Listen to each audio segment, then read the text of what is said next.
Welcome to life line.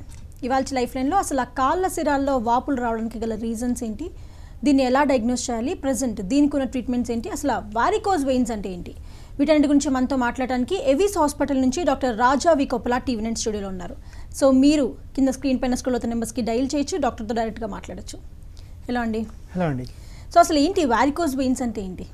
So basically మనము ఈ TV షోలో 2-3 సార్లు ఇప్పుడు ఆ టాపిక్ డిస్కస్ చేయడం జరిగింది. కాకపోతే ఇది చాలా నొక్కి ఒక్క నుంచి డిస్కస్ చేయాల్సిన అవసరం ఎందుకు వచ్చిందంటే, ఈ వారికోస్ వెయిన్స్ చాలా common problem. Nearly 16% of Indians will have it. అంటే ఈరోజు మనం రోడ్డు మీదకి వెళ్ళి 100 మందిని బలవంతంగా తీసుకొచ్చి స్కాన్ చేసి చూసామంటే 16 నుంచి 18% మందికి, అంటే ఆ 100లో 18 మందికి ఈ కాళ్ళల్లో ఈ సిరల నొప్పి, వాపు అనేది ఉంటుందన్నమాట. వారికోస్ వెయిన్స్ అంటే కాళ్ళకి ధమనులు రక్తాన్ని తీసుకొని వెళ్తాయి. కానీ వెనుకొచ్చే మార్గాల్లో కొన్ని కవాటాలు చెడిపోవడం వల్ల బ్లడ్ మరీ ఈజీగా పైకి రాకుండా మళ్ళీ కాళ్ళలో ఉండిపోయే తత్వాన్ని వారికోస్ వెయిన్స్ అంటారు. ఆ వారికోస్ వెయిన్స్ చాలాసార్లు మనం టీవీ షోలో చూపించినట్టుగా బయటికి ఈజీగా కనిపిస్తాయి. అదొక 20-30% పేషెంట్స్లో అలా ఉంటుంది. వేరే 60-70% పేషెంట్స్లో ఆ వెయిన్స్ బయటికి కనిపించకుండానే లోపలే ఈ వెయిన్స్ ఉబ్బిపోయి కాళ్ళల్లో అలా రక్తం సరఫరా లేకుండా అలా ఉండిపోతాయి అన్నమాట. అలా ఉండిపోతే కాళ్ళలో బ్లడ్ అలా ఉండిపోవడం వల్ల కాళ్ళలో పుళ్ళు పట్టడం, కాళ్ళు నొప్పి లేయటం, కాళ్ళు వాచడం, రకరకాల సమస్యలు గుర్తిస్తుంది. సో అసలు వారికోజ్ వెయిన్స్ అనేది అంత డేంజరస్ అంటే ఏం చెప్తారు డాక్టర్? రైట్ అండి. సో డేంజరస్ అనేది ఏంటంటే మనం చూడాలి. ఫస్ట్ ఆఫ్ ఆల్ అంటే ప్రాణాంతకమా కాదా. సో ఈ మామూలుగా మనం ఒక వ్యాధికి మనం ట్రీట్మెంట్ ఇచ్చుకునే ముందు అసలు ఇది ట్రీట్మెంట్ చేయకపోతే నాకు ప్రాణంకైనా కష్టం అవుతుందా, లేకపోతే ప్రాణాంతకమా కాదా అని అడుగుతుంటాం. ఇది ఒక రకమైన ఓల్డ్ ఫ్యాషన్ థాట్ అనమాట. ఈ రోజుల్లో ఏంటి, ఒకప్పుడు హార్ట్ ప్రాబ్లమ్స్ ఎక్కువ ఉండి, లేకపోతే క్యాన్సర్ ఎక్కువ ఉండి, వీటన్నిటి వల్ల ప్రాణం పోయే అవకాశం ఉన్నప్పుడు బాగా భయపడిపోయి అలా అడిగేవాళ్ళం. ఇప్పుడు ఏంటంటే ప్రాణాంతకం అనే కాకుండా దాంతోపాటు ఇది ఉండడం వల్ల నాకు లైఫ్ స్టైల్ అంటే నా జీవన శైలి మారిపోతుందా, నేను కష్టం అనుభవిస్తానని కూడా మనం అడగాల్సిన అవసరం ఉందన్నమాట. సో ఎస్, వెరికోస్ వెయిన్స్ వల్ల ప్రాణం పోవటం అనేది చాలా తక్కువ, లెస్ దెన్ 0.1%. యూజువల్గా ఏమవుతుందంటే కొంతమందికి ఈ ఉబ్బిన వెయిన్స్లో క్లాట్స్ లాగా ఏర్పడి గుండెని బ్లాక్ చేసే అవకాశం ఉంటుంది. కాబట్టి కొంచెం ప్రాణాంతకం, బట్ నిజంగా అది మెయిన్ ప్రాబ్లం కాదు. వెరికోస్ వెయిన్స్ వల్ల మెయిన్గా ఏంటంటే జీవన శైలి సమస్యలు వస్తాయి. అంటే it's a problem of life style. ఈ లైఫ్ స్టైల్ ప్రాబ్లమ్స్లో ఏమవుతుందంటే ఈ వెయిన్స్ ఉబ్బిపోవడం, కాళ్ళు నొప్పులు వేయటం, పనులు చేసుకోలేకపోవడం, వేరే వాళ్ళ మీద భారం అయిపోవడం, కాళ్ళ పుండ్లు లేకపోతే వేరే వాళ్ళని భారం అవుతాం, వేరే వాళ్ళు మనకు వచ్చి కట్లు కడుతూ ఉండాలి, మన వృత్తి మనం చేసుకోలేము. So it's a life style problem. వేరే వాళ్ళకి మనం ఒక రెస్పాన్సిబిలిటీగా మారిపోతాం ఇది వెల్ ట్రీట్మెంట్ చేసుకోకపోతే. సో అసలు ముందు మీ దాకా రావాలంటే ముందు వాళ్ళు డయాగ్నోస్ చేయాలి. అసలు వాళ్ళకి వారికోజ్ వెయిన్స్ ఉన్నది వాళ్ళకి తెలియాలి. సో తెలియాలంటే అసలు ఎలా చూడాలంటారు? రైట్ అండి. సో తెలుసుకోవాలి. అవేర్నెస్ అండ్ డయాగ్నోసిస్ ఒక పెద్ద ప్రాబ్లంగా మారిందనమాట వారికోస్ వెయిన్స్లో. దీనికి 2-3 కారణాలు ఉన్నాయి. కొన్ని ఏంటంటే ప్రజల్లో ఉన్న అపోహలు, కొన్ని ఏంటంటే కొంచెం వాళ్ళ దగ్గరలో ఉన్న మెడికల్ కేర్ కూడా సరైన కేర్ లేకపోవటం వల్ల కూడా ఇలా జరుగుతుంటుంది. సో వారికోస్ వెయిన్స్ ఉన్నాయి అని మనం డయాగ్నోస్ అంటే ఫస్ట్ హై ఇండెక్స్ సస్పిషన్ ఉండాలి. చాలామంది కాళ్ళు నొప్పులు అనిపిస్తుంటారు, కాళ్ళు సాయంకాలం నొప్పి వేయటం, బాధ వేయటం, కాళ్ళు ఎవరైనా నొక్కి పెడితే బెటర్ అనిపించడం, ఇట్లా ఉంటాయి. అది చాలామంది ఏం చేస్తారంటే ఇది తప్పదులే, ఇది చాలా కామన్గా అందరిలో చూస్తుంటాంలే, నాకు షుగర్ వల్ల అయిండొచ్చులే అని ఇలాగా వాళ్ళు ఏదో సొంత డయాగ్నోసిస్ చేసుకొని వీటిని నెగ్లెక్ట్ చేస్తూ ఉంటారు. ఒకటి, షార్ప్ పెయిన్ ఇన్ ద లెగ్ని ఎప్పుడు నెగ్లెక్ట్ చేయకూడదు. అది సివియర్గా షార్ప్గా ఎక్కువగా నొప్పి ఉంటే నెగ్లెక్ట్ చేయకూడదు. ఇన్ఫ్యాక్ట్ ఫారిన్ కంట్రీస్లో ఎలా అయితే మనం హార్ట్ అటాక్ అంటామో, లెగ్ అటాక్ అనే వర్డ్ కూడా కాయిన్ చేయడం జరిగింది. అండ్ దాని మీద తొందరగా అటెన్షన్ తీసుకోమని చెప్పడం కూడా జరిగింది. రెండోది, వాళ్ళు వెళ్ళిన డాక్టర్స్ దగ్గర సరైన రెస్పాన్స్ లేకపోయినా, వాళ్ళు సరిగ్గా డయాగ్నోస్ చేయకపోయినా, ఇలాంటి టీవీ షోస్ వల్ల చైతన్యం వచ్చి వాళ్ళు లోకల్గా వెళ్ళిన డాక్టర్స్ చెప్పిన వర్షన్కి ఏమైనా తేడా ఉన్నా డెఫినెట్గా ఇంకొక ఒపీనియన్ తీసుకోవడం చాలా అవసరం. దురదృష్టవశాత్తు ఏంటంటే ఇప్పటికీ కొంతమంది డాక్టర్లు కూడా ఈ ఉబ్బిన సిరల్ని యాక్చువల్గా వెయిన్స్ అని చెప్పకుండా నరాలు ఉబ్బిపోయి అని చెప్పేసి కొన్ని నరాల సంబంధితమైన మందులు 8-10 రకాలు రాయటం కానీ, లేదంటే కాళ్ళు నల్లగా అయిపోయి కాళ్ళలో పుళ్ళు పడిపోతే రకరకాల స్కిన్ ఆయింట్మెంట్లు కానీ రాసి అలా ప్రాబ్లమ్ని నెగ్లెక్ట్ చేసి డిలే చేస్తూ ఉంటారు. అలాంటప్పుడు ఇంకొక ఒపీనియన్ కూడా తీసుకోవడం చాలా అవసరం. మూడోది ఏంటంటే ఒకసారి వీళ్ళు ఒక కరెక్ట్ వాస్కులర్ డాక్టర్ దగ్గరికి వచ్చిన తర్వాత ఆ డాక్టర్ దగ్గర స్కానింగ్ మిషన్ అవైలబుల్గా ఉండి అవసరం ఉన్న వాళ్ళందరికీ కూడా నిల్చునే పొజిషన్లో స్కానింగ్ చేసుకునే వ్యవస్థ ఉండాలి. చాలాసార్లు ఏం చేస్తారు, డాక్టర్ మళ్ళీ స్కానింగ్కి బయటికి పంపిస్తారు. అలా పంపిస్తే ఆ స్కాన్ చేసే డాక్టర్కి ప్రాబ్లం వాళ్ళు చూడరు కాబట్టి కొన్నిసార్లు కొంత ఇన్ఫర్మేషన్ గ్యాప్ వచ్చి వాళ్ళు సరైన రిజల్ట్స్ ఇవ్వకపోవడం వల్ల కూడా ప్రాబ్లం చాలాసార్లు నెగ్లెక్ట్ అవుతాయి. ఫర్ ఎగ్జాంపుల్ నా క్లినిక్ వచ్చే ఒక 30-40% పేషెంట్స్ ఏంటంటే రాంగ్ రిపోర్ట్స్ పట్టుకొస్తారు. వాళ్ళు స్కానింగ్ చేయించుకున్నారు వాళ్ళ ఊళ్ళో, కానీ ఆ స్కాన్ నార్మల్ అని చెప్పి పంపడం జరుగుతుంటుంది అనమాట. అది ఇంకొక ప్రాబ్లం. ఎందుకంటే సరైన డయాగ్నోసిస్ లేకపోతే సరైన ట్రీట్మెంట్ జరగదు. అందుకనే ఈ గ్యాప్ అంటే ఈ రెసిస్టెన్స్ పాయింట్ తీసేయడానికే మేము మా వ్యవస్థలో ఏం చేసామంటే వచ్చిన వాళ్ళందరికీ కూడా ఫ్రీగా స్కానింగ్ చేస్తాం. దగ్గర 35,000 మందికి మేము ఫ్రీగా కలర్ డాప్లర్ చేస్తాం. అందరికీ నిల్చునే పొజిషన్లోనే స్కాన్ చేస్తాం. సో ఇదొక మేము క్రియేట్ చేసిన హ్యాబిట్. ఎందుకంటే మాకు అందరూ బయట ఆల్రెడీ ఖర్చులు పెట్టేసి స్కాన్ రిపోర్ట్లు తప్పులు పట్టుకొని కాళ్ళు నల్లగా కాళ్ళు పుళ్ళతో కాళ్ళు నొప్పుతో వస్తారు. కాబట్టి మేము అందరికీ స్కాన్ ఫ్రీగా రిపీట్ చేస్తాం. మా వ్యవస్థ అంతా కూడా హైదరాబాద్, వైజాగ్, విజయవాడ, బెంగళూరు, చెన్నై, హుబ్లీ మా స్కాన్ సెంటర్స్ మా వాస్కులర్ సెంటర్స్ అన్నింటిలో కూడా ఈ డాప్లర్ అనే పరీక్ష ఫ్రీగా చేసే వ్యవస్థ ఉంది మా దగ్గర. That's really great and good to hear doctor. So మీరు చెప్పినట్టు ముందు వాళ్ళకి వాళ్ళు వచ్చిందని తెలుసుకోవడం ఎంత ఇంపార్టెంటో డాక్టర్స్ కూడా దీన్ని గుర్తించలేకపోతున్నారు అంటారా? అబ్సల్యూట్లీ అండి. ఎందుకంటే ఫస్ట్ ఆఫ్ ఆల్ ఇది మెడిసిన్ ఇట్ సెల్ఫ్ చాలా పెద్ద ఫీల్డ్. ఇప్పుడు ప్రతి వాళ్ళు అన్నింటిలో ఎక్స్పర్ట్స్ అవ్వలేరు కదా ఎప్పటికన్నా. సో ఇది గుర్తించే వాళ్ళు ఎవరు అవుతారు? వాస్కులర్ డాక్టర్స్ అవుతారు. సో పొరపాటున తెలియకుండా వాళ్ళు ఇంకో టైప్ ఆఫ్ స్పెషాలిటీకో లేకపోతే ఇంకొక ప్రాబ్లం అనుకొని వెళ్తే వాళ్ళు ఏంటంటే టెంపరీ కొన్ని ఆ డాక్టర్ ఫాల్ట్ అని కూడా కాదు, బేసిక్గా వాళ్ళకి అంతకు డీప్ అవేర్నెస్ లేదు. ఇది నిల్చునే పొజిషన్లో స్కానింగ్ చేయాలి, వేన్ డయామీటర్ ఎంత ఉండాలి, ఆ స్కాన్ చేసిన ఫ్లో రివర్సల్ ఎక్కడెక్కడ రివర్సల్ అవ్వచ్చు, ఇదంతా కూడా ఒక సైన్స్. ఆ సైన్స్ మీద కూడా అవగాహన ఉండాలని ఏమీ రూల్ లేదు కదా. ఫర్ ఎగ్జాంపుల్ నాకు వచ్చి మీరు ఏమన్నా ఒక బ్రెయిన్ సర్జరీ ఆపరేషన్ అడిగారు అనుకోండి, నాకు తెలియదని చెప్తాం. కాకపోతే ఇక్కడ మెయిన్ ఏంటంటే ఈ వాస్కులర్ డాక్టర్స్ యొక్క సంఖ్య తక్కువ ఉండటం వల్ల, ఈ అవేర్నెస్ కూడా అంత డీప్గా లేకపోవడం వల్ల చాలామంది దగ్గర నాకు వచ్చే ఆల్మోస్ట్ 70% పేషెంట్స్ వేరే క్లినిక్స్లో వేరే రకాల తప్పుడు ట్రీట్మెంట్ తీసుకొని వచ్చిన వాళ్ళే ఉన్నారు. దానివల్ల ఇంకా ముదిరిపోయే ఛాన్స్ కూడా ఎక్కువ ఉంటుంది. అబ్సల్యూట్లీ. నేను అమెరికాలో 12 ఏళ్ళు ఉన్నప్పుడు కాళ్ళల్లో పుండ్లు పడే వాళ్ళ సంఖ్య 4% ఉండేది. అంటే నా ఓపీకి వచ్చే వాళ్ళు 100 మంది వస్తే 4గురిలో కాళ్ళు పుండు పడిన తర్వాత నేను చూసేవాడిని. ఇక్కడ దగ్గర 50% మంది కాళ్ళలో పుండు పడిన తర్వాత వస్తారు. ఈ నెగ్లెక్ట్, ఈ తేడా, ఈ వ్యత్యాసం అంతా కూడా కొంతవరకు పేషెంట్స్లో అవగాహన లేకపోవడం వల్ల అయితే, మరికొంతవరకు మాత్రం డెఫినెట్గా వాళ్ళు వెళ్ళి లోకల్ క్లినిక్స్లో కూడా సరైన ట్రీట్మెంట్ పొందకపోవడం వల్ల. రైట్. సో మీరు ఇప్పుడు చాలా కేసెస్ చూసుంటారు. సో అసలు ఎలాంటి జాబ్ చేసే వాళ్ళలో ఈ వారికోజ్ వెయిన్స్ ఎక్కువగా వచ్చే ఛాన్స్ ఉంది, అండ్ మీ దగ్గరికి ఎలాంటి పేషెంట్స్ ఎక్కువగా వస్తూ ఉంటారు? రైట్ అండి. సో బేసిక్లీ అగైన్ దురదృష్టవశాత్తు సెకండ్ క్వశ్చన్ ఫస్ట్ చెప్తాను. నా దగ్గరికి వచ్చే పేషెంట్స్ యూజువల్గా ఏంటంటే అక్కడ ఇంతకుముందు ఎక్కడో ట్రీట్మెంట్ తీసుకొని తగ్గక దగ్గర 30-40% మంది వేరే దగ్గర ఆపరేషన్ కూడా చేయించుకొని ఫెయిల్ అయిన వాళ్ళు, ఇలాంటి వాళ్ళు వస్తుంటారు. ఇక్కడ ఏంటంటే నేను ఇందాక చెప్పినట్టుగా ప్రతి ఒక్కళ్ళ వాస్కులేచర్ డిఫరెంట్గా ఉంటుంది, వాళ్ళ వెసల్స్ యొక్క డైరెక్షన్ వేరేగా ఉంటుంది. సో అప్పటికప్పుడు స్కానింగ్ మిషన్ చేసుకొని స్కాన్ చేసి చూసి థియేటర్లో కూడా అదే స్కానింగ్ మిషన్ వాడి ఆపరేషన్ థియేటర్లో చేస్తేనే, నావిగేషన్ బేస్గా చేస్తేనే ఆపరేషన్ సక్సెస్ రేట్ ఎక్కువగా ఉంటుంది. అంతేగాని వీళ్ళు బయటికి పంపించి 2-3 ఎక్సెల్ వాళ్ళు పెట్టొచ్చి ఆ ఎక్సెల్ మీద కట్ చేస్తే ఆపరేషన్లో సక్సెస్ అయ్యే అవకాశం చాలా తక్కువగా ఉంటుంది. సో అసలు విమెన్లోనే ఈ వారికోజ్ వెయిన్స్ అనేది ఎక్కువగా ఉంటూ అని మనం వింటూ ఉన్నాం. సో ఎందుకు అసలు వై ఉమెన్లోనే వారికోజ్ వెయిన్స్ ఎక్కువగా రావడానికి రీజన్స్ ఏంటి? సో వారికోజ్ వెయిన్స్కి కొంత సెక్స్ ప్రిడిలిక్షన్, కొంత వొకేషనల్ ప్రిడిలిక్షన్ కూడా ఉంది. అంటే ఏమవుతుందంటే ఫస్ట్ ఆఫ్ ఆల్ ఎక్కువగా నిల్చునే వాళ్ళు ఎక్కువగా మనం వారికోజ్ వెయిన్స్ చూస్తూ ఉంటాం. కాకపోతే ఇక్కడ గమనించాల్సిన విషయం ఏంటంటే ఈ వారికోసెస్ పుట్టడం ఒక జెనెటిక్ ఇష్యూ, అంటే ఇది కామన్గా ఫ్యామిలీస్లో రన్ అవుతుంది. కానీ వచ్చిన వారికోసెస్ యొక్క తీవ్రత మాత్రం నిల్చుకునే పొజిషన్లో ఉన్న వాళ్ళదే ఎక్కువగా చూస్తాం. అంటే నర్సెస్, లేకపోతే డాక్టర్స్, మీడియా వాళ్ళు కూర్చొని కింద కాలాలు అడుసుకునే వాళ్ళు, లేదంటే సేల్స్ పీపుల్, బండ్లు తోసుకునేవాళ్ళు, లేదంటే మెడికల్ షాపుల్లో పనిచేసేవాళ్ళు. సో ఇలాగ నిల్చుకొని ఎక్కువగా జాబ్స్ చేసే వాళ్ళలో వర్తకులు, ఇలాంటి వాళ్ళలో ఎక్కువగా చూస్తాం. అలానే ఆడవాళ్ళలో కూడా కొంచెం ఎక్కువ ప్రిడిలిక్షన్ ఉంటుంది. ఆడవాళ్ళలో 1 లేదా 2 ప్రెగ్నెన్సీస్ తర్వాత 30 నుంచి 60 ఏళ్ళ ఏజ్ గ్రూప్ వాళ్ళలో మనం ఎక్కువగా వారికోజ్ వెయిన్స్ చూస్తాం. దానికి కారణం ఏంటి అనుకుంటే ఏంటంటే మనం బ్లడ్ పొట్టలోంచి వెళ్ళే బ్లడ్ పైకి హార్ట్ చేరుకునే దగ్గర ఈ బేబీ వెయిట్ వల్ల నొక్కు పట్టడం వల్ల కొన్ని వాల్వ్స్ దగ్గర బ్లడ్ పైకి వెళ్ళకుండా కిందకు వస్తుంది. అలా కిందకు వచ్చినప్పుడు ఆ వాల్వ్స్ పర్మనెంట్గా కొంతమందిలో చెడిపోతాయి. సో వెరికోజ్ వెయిన్స్ ప్రెగ్నెంట్ విమెన్లో 30-35% మందికి వస్తాయి, కానీ అందులో చాలా మటుకు తగ్గిపోతాయి. ఒక 20-30% మాత్రం మిగిలిపోయి అలా లైఫ్ లాంగ్ కంటిన్యూ అవుతాయి. సో ప్రెగ్నెన్సీ అయిన 7-8 మంత్స్ తర్వాత కానీ వెరికోజ్ వెయిన్స్ ఇంకా కంటిన్యూస్గా కనిపిస్తూ ఉంటే మాత్రం దానికి ట్రీట్మెంట్ చేయడం ఎంతైనా అవసరం. డాక్టర్, చాలామంది అంటే కొంతమంది తెలుసో తెలియకో స్టాకిన్స్ అనేవి వాడుతూ ఉంటారు. సో వారికోజ్ వెయిన్స్ వచ్చినాయి అనగానే అవి బయటికి కనిపించకుండా స్టాకిన్స్ యూస్ చేస్తూ ఉంటారు. సో అలా యూస్ చేయొచ్చు అంటారా? అండ్ ఒకళ్ళు వేసుకున్న స్టాకిన్స్ ఇంకొకళ్ళు వేసుకోవచ్చా? రైట్ అండి. సో బేసిక్లీ ఈ స్టాకింగ్స్ అనే దానిలో చాలా మిత్స్, అంటే అపోహలు చాలా ఉంటాయన్నమాట. ఒక అపోహ ఏంటంటే ఈ సాక్స్ వేసుకోవడం వల్ల అలాగ మ్యాజికల్గా ఈ వెరికోజ్ వెయిన్స్ వెళ్ళిపోతాయి. ఫస్ట్ నెంబర్ 1 మిత్ బస్టర్ ఏంటంటే ఈ వెరికోజ్ వెయిన్స్ ఈ స్టాక్స్ వల్ల ఎక్కడికి పోవు, అలాగే ఉంటాయి. కాకపోతే వెరికోజ్ వెయిన్స్ పెరగకుండా ఉంటాయి. సో సాక్స్కి ఏంటంటే కొంత కంట్రోలింగ్ వాల్యూ ఉందని మాత్రమే, కానీ అది క్యూర్ చేసే వాల్యూ సాక్స్కి లేదు.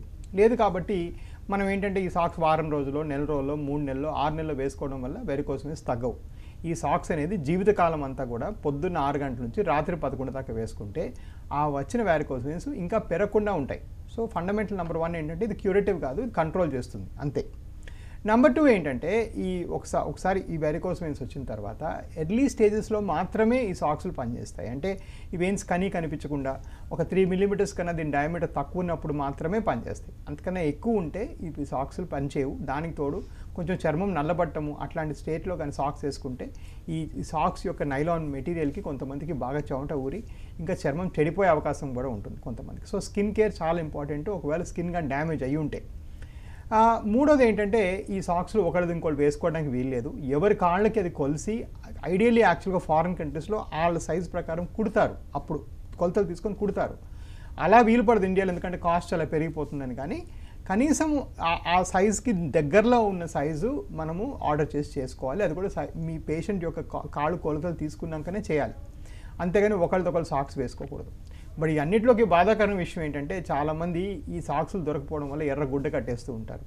ఈ గుడ్డ కట్టడం అనేది దానివల్ల ఇంకా నష్టం ఇంకా ఎక్కువ వాటిల్తుంది. ఏమవుతుందంటే ఒకవేళ మధ్య కనిపించకుండా ఇవన్నీ చేస్తున్నారంటారా, లేదు అంటే క్యూర్ అయ్యే ఛాన్స్ ఉంది అని చేస్తూ ఉంటారంటారా? కొంతవరకు వాళ్ళ మనసులో ఉన్న అపోహలండి. కొంతవరకు వాళ్ళ డాక్టర్స్ చెప్పిన అడ్వైస్ కూడా వాళ్ళు కూడా అలా చేస్తారు కొంతమంది.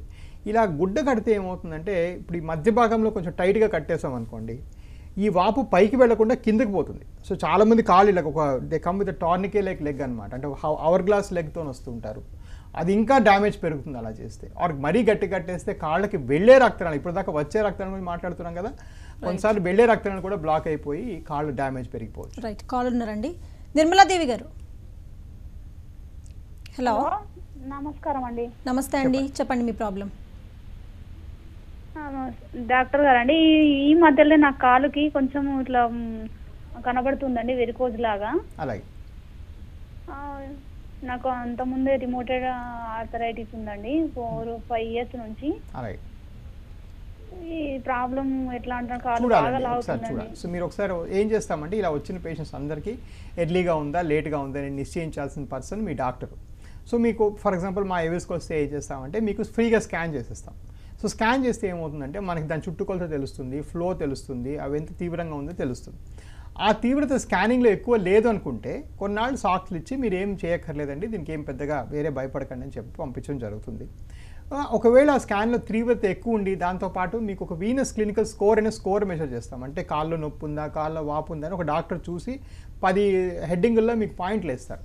ఆ పాయింట్లో మీకు పాయింట్లు ఎక్కువ వస్తే మీకు దీనివల్ల వ్యాధి ఎక్కువ ఉన్నట్టు అర్థం, దాన్ని వీనస్ స్కోర్ అంటాం. ఆ స్కోర్ కూడా మెజర్ చేసుకొని ఈ రెండు కాంబినేషన్తో మీకు ట్రీట్మెంట్ ఆల్గోరిథం మేము చెప్తామన్నమాట. అంతేగాని ఈ జస్ట్ వెయిన్స్ కనిపించినందుకు ఆపరేషన్ చేయము.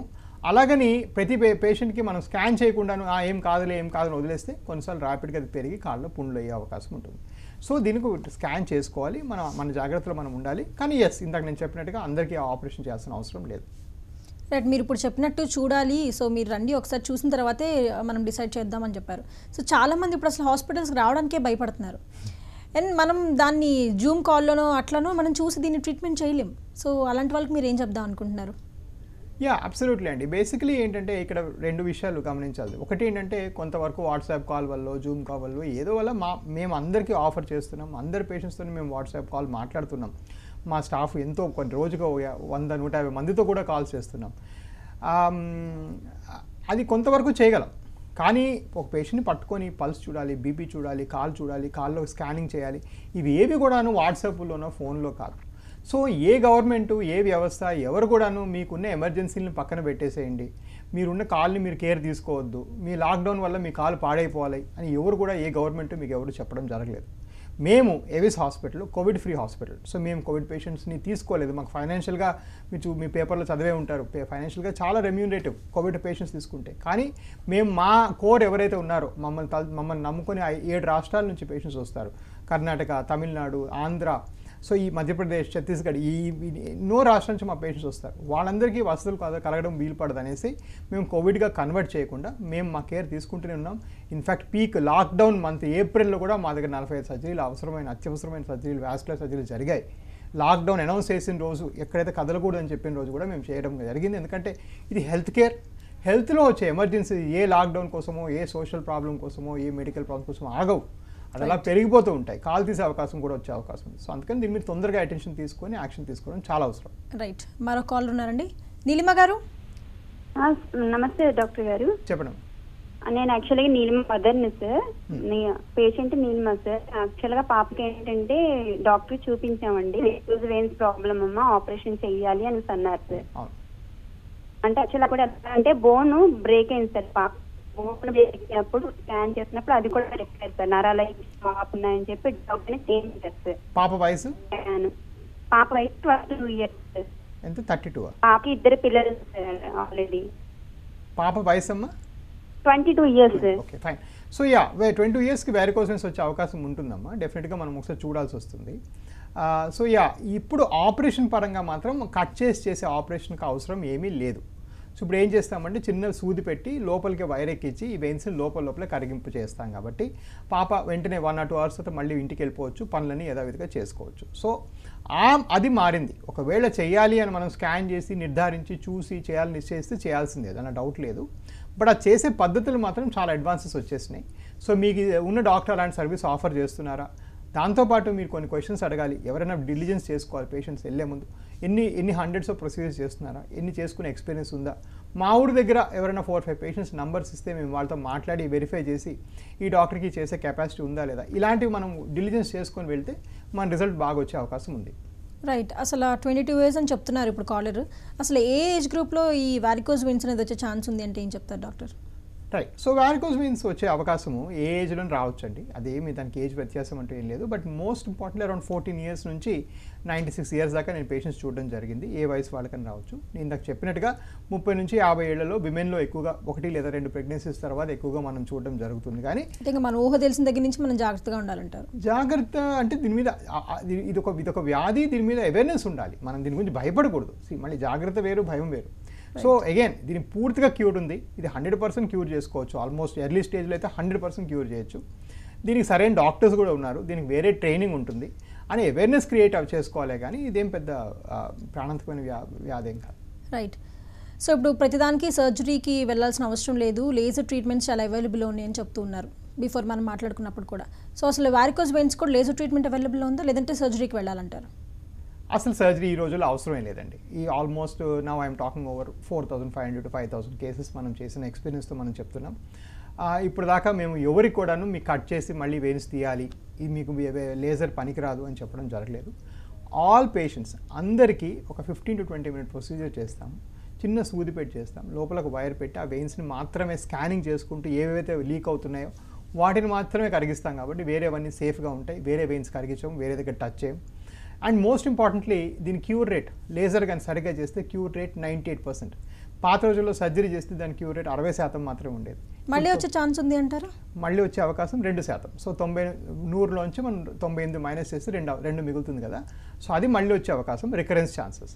వేరే పాత రోజుల్లో కట్ చేసి మనం ఆపరేట్ చేస్తే ఇప్పుడు కూడా కొన్ని ఊళ్ళలో చేస్తారు, దానికి 60% మాత్రమే సక్సెస్ రేట్, అంటే 40%లో మళ్ళీ వచ్చేస్తుంది.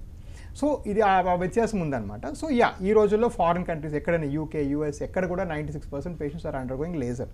ఎక్కడ కూడా కట్ చేసే ఆపరేషన్ అనేది బయట కూడా ఎక్కడ లేదు. అండ్ మనం కూడా కొత్త పద్ధతి ఏదైతే మోర్ ఎఫెక్టివ్, మోర్ ఎఫిషియెంట్ పద్ధతి ఉందో దానికి కూడా మూవ్ అవడం చాలా అవసరం. రైట్, సో మరో కాల్ ఉన్నారండి. సాయి కుమారి గారు. హలో. హలో, చెప్పండి తల్లి. సార్ అది మా అమ్మగారు మీ హాస్పిటల్కి వచ్చారండి. అలాగే, హలో చెప్పండి. సార్ మా అమ్మగారు టీవీ చూడకుండా మాట్లాడరా అండి ప్లీజ్ దయచేసి. హలో, చెప్పండి మీ ప్రాబ్లం చెప్పండి, బట్ టీవీ చూడొద్దు. మా అమ్మగారు మీ హాస్పిటల్కి వచ్చారండి ఒకసారి. సిటీ స్కాన్ కూడా తీసుకున్నారు వేరే దగ్గర. చూసారు, మళ్ళీ సిటీ స్కానింగ్ తీయించుకోమన్నారండి. మీరు 3 నెలలు మెడిసిన్ కూడా వాడమన్నారు, వాడారండి. మా అమ్మగారు స్కానింగ్ తీయించుకోలేకపోయారు. అంటే మీరు ఫ్రీ స్కానింగ్ అంటున్నారు కదా. సో నేను చాలా మంచి ప్రశ్న అడిగారు. సో బేసికలీ మేము ఏం చేస్తామంటే వచ్చిన పేషెంట్స్ అందరికీ కలర్ డాప్లర్ పరీక్ష ఫ్రీగా చేయడం జరుగుతుంది. కొంతమందికి కలర్ డాప్లర్లో ప్రాబ్లం దొరకకపోయినా, కొంత ఎక్స్ప్లెనేషన్ మన చేతి క్లియర్గా లేకపోయినా సిటీ స్కాన్ అనే పరీక్ష రాస్తాం. సిటీ స్కాన్ ఎవరికి ఫ్రీగా చేయలేరు. ఎందుకంటే సిటీ స్కాన్ మిషన్ ఆన్ చేసిన ప్రతిసారి కొంత ఖర్చు ఆ కరెంట్ పాస్ చేయడానికి అవుతుంది. అండ్ సిటీ స్కాన్ యొక్క ఖర్చు 8 కోట్లు 6 కోట్లు అలా ఉంటుంది. సో భూప్రపంచం మీద ఎవరు కూడా సిటీ స్కాన్ పరీక్ష ఎవరికీ ఫ్రీగా చేయలేరు, ఎక్కడ కూడా, గవర్నమెంట్ హాస్పిటల్లో తప్ప.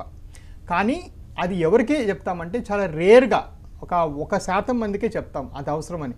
అది ఎప్పుడు అవసరమని చెప్తామంటే మన ప్రాబ్లం ఇక్కడ చేతి చిక్కట్లేదు, మనం స్కాన్ చేసినా మనం చూసినా ఏదో డిఫరెన్స్ వస్తుంది, ఒకవేళ ఇది వెరికోస్ అనుకొని ఓన్లీ వెరికోస్ లేజర్ ట్రీట్మెంట్ చేస్తే రిజల్ట్ సరిగా రాదు అని ఎప్పుడైనా మన మనసులో డౌట్ ఉన్నప్పుడు అలాంటి వారికి మాత్రమే సిటీ స్కాన్ చెప్పడం జరుగుతుంది. అంటే ఫర్ ఎగ్జాంపుల్ ఇవాళ నేను పొద్దున్నే 47 పేషెంట్స్ చూశాను, అందులో ఒకరికి చెప్పాను సిటీ స్కాన్ చేయమని. ఎస్, అండ్ ప్రపంచంలో ఎక్కడ కూడా సిటీ స్కాన్ ఫ్రీగా చేయడం వీలు పడదు, ఎందుకంటే మిషన్ ఆన్ చేసి తీయడానికే కొంత కరెంట్ ఖర్చు అవుతుంది, అది చాలా costly machine.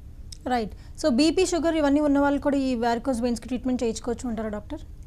Yes, absolutely. Varicose veins ఎలాంటి వాళ్ళైనా చేయించుకోవచ్చు అండి. బీపీకి షుగర్కి ఎటువంటి సంబంధం కూడా లేదు. ఇన్ఫ్యాక్ట్ షుగర్ ఉన్న వాళ్ళలో కాళ్ళు మనం వెరికోస్ వెయిన్స్ నెగ్లెక్ట్ చేస్తే పుండ్లు వస్తాయని చెప్పాం కాబట్టి ఆ పుండ్లు వచ్చిన వాళ్ళు ఏంటంటే ఇంకా తొందరగా చేసుకుంటే బెటర్, ఎందుకంటే షుగర్ వల్ల ఇంకా పుండ్లు ఇంకా పెరిగిపోయే అవకాశం ఉంటుంది. బీపీకి ఎటువంటి కనెక్షన్ కూడా లేదు.